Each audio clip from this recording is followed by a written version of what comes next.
The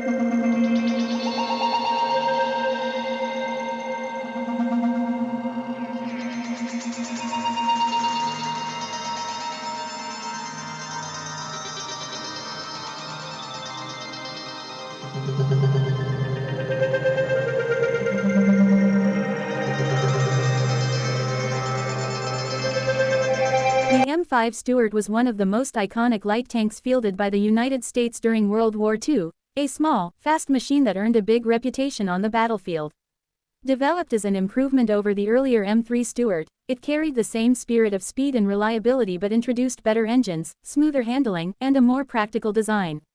At a time when armored warfare was evolving at lightning speed, the M5 proved that mobility and dependability could matter just as much as raw firepower.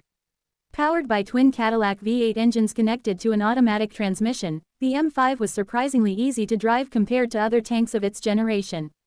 Crews often compared the experience to operating a car rather than a combat vehicle, a luxury few armored crews enjoyed in the 1940s. This smooth performance, combined with its 36 miles per hour top speed, made the Stuart ideal for reconnaissance missions, its primary role on the front lines. Of course, the M5's weakness was its firepower.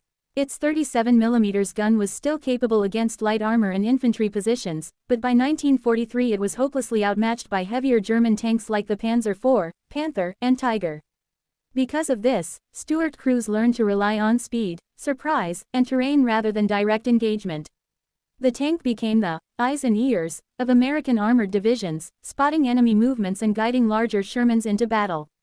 Despite its thin armor and small gun, the M5 gained a reputation for reliability. British crews had already nicknamed its predecessor the Honey, praising its smooth ride and sturdy mechanics, a reputation the M5 continued. Inside the tank, life was cramped and loud, but crews trusted their machine. Many stories from the war tell of Stuart's surviving hits that should have destroyed them, or racing out of danger thanks to their unmatched agility.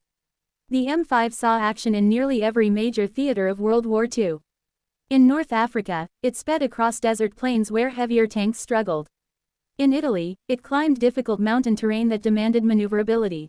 And in the Pacific, the Stuart excelled in jungle warfare, where its small size allowed it to move through dense vegetation and engage lightly armored Japanese tanks effectively.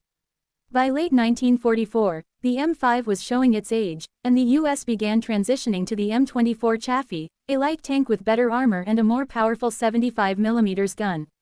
Still, many M5s fought until the end of the war and even beyond, serving in the armies of France, China, Brazil, and other nations well into the 1950s.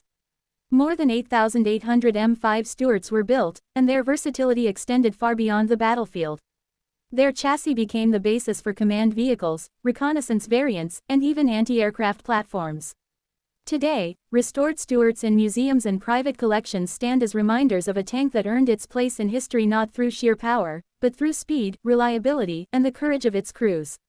The M5 Stuart may have been small, but its legacy is enormous, a fast, dependable machine that helped shape modern armored tactics and proved that in war, agility and intelligence can be just as decisive as strength.